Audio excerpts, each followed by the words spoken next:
concern for the community. Obviously, like immigration. I know back in November, you took a stance and you said that the department will not change any enforcement with immigration policies. Do you still, enforce that? Yeah, so obviously our department is complying with Arizona law. We understand and respect that SB 1070 is law, and we've worked hard with the assistance of our city attorney's office and our legal advisors to appreciate the nuances of what that means in terms of enforcing the law in Tucson. We want to do that legally and as mandated really by the legislature.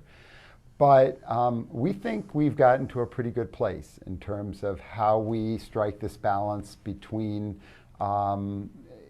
appreciating that there are laws and rules that we need to follow. We want to work cooperatively with our partners at the federal level who are in, whether it be Border Patrol, Homeland Security, whatever the case may be. I think we share a common desire to make sure that we don't have violent criminals who are from any other country in the world here in our communities doing things they shouldn't be doing. We get it. We are cooperating along those lines. Tucson is not a sanctuary city, but I don't even know what that word means because it's used so widely, and there really is no consistent definition across the country. But what we are is an immigrant welcoming city, and we have worked very hard to build a relationship with all of our residents, regardless of their immigration status, where they came from, where they live in the community, what language they speak, what religion they practice. We do not care. We have worked hard to create a relationship that is positive with all those folks, and we feel that contributes to the larger public safety of our community. Because let's be real about this. If there really is something going on within any segment of our community that could lead to perhaps an act of terrorism or something that could do harm to our residents, we're probably going to find out about it from the beat officer that has that relationship with folks in that community. Frankly, and no offense to our federal partners who are great and who are very good with information sharing, but I'm going to hear it first from that officer that has that relationship in that community before I'm going to hear about it in all likelihood from our federal law enforcement folks. Even though we're going to share that information, that's really how it works.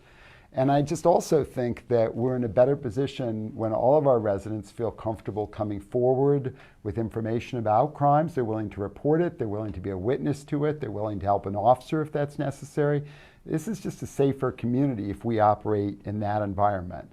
So in that respect, we're holding fast to our policy, which we believe is legal, appropriate. And here's the one last piece I'd say on this. We struggle with the resources just to deal with our own local crime challenges and all these other things we've talked about today. We don't have the resources to become an arm of federal law enforcement when it comes to immigration enforcement. That's not really the duty of local police. We don't have the resources to do that. We couldn't even if we wanted to. So, I think we're in a good place holding where we're at, and that's going to be our plan going forward. Well, obviously, being a county that adjoins the international border, my views may be a little bit different or more a little bit wider. We have about 125-mile exposure to the international border, so it is a big issue in my county. But I don't believe that we're going to change policy in the near term at all. There's a lot of rhetoric flying around Washington, D.C. about executive orders and stuff. I would say there's a great expanse of distance between an executive order and policy implementation. So I'm not going to overreact to executive orders or take any stance on those because we're a long way from policy implementation, so there's no sense in getting spun up about that just yet. There are bad actors coming through the border, and that's a public safety and national security issue. So I need to work with our federal partners to make sure that we're doing targeted interdiction in the rural parts of our county that makes sense. Again, I'm about what makes good public policy sense. And as Chief pointed out, to disenfranchise large segments of our community and to create trepidation toward reporting things to law enforcement or being a partner with law enforcement is not good public policy. It's not. So I don't see us going down that road. I don't have enough deputies to go out and proactively enforce immigration issues. I don't, nor does he have enough police officers to do the same. And I think we'd be in concurrence that that's really not our role. to the proactive enforcement of immigration issues. That does not mean that I shouldn't be a proactive partner with my federal colleagues who are securing our border, or attempting to secure our border, because we have, narcotics trafficking, very, very dangerous people coming through that border, human trafficking, which is really underreported and something we need to pay a lot more attention to, and then transnational threats that we really don't have a good grasp of who exactly is coming through that border. We just don't know that we don't know, and that's a problem that we don't know. So I'm certainly in the camp that say that we ought to do things to better secure our border and better work with our federal partners on targeted interdiction efforts.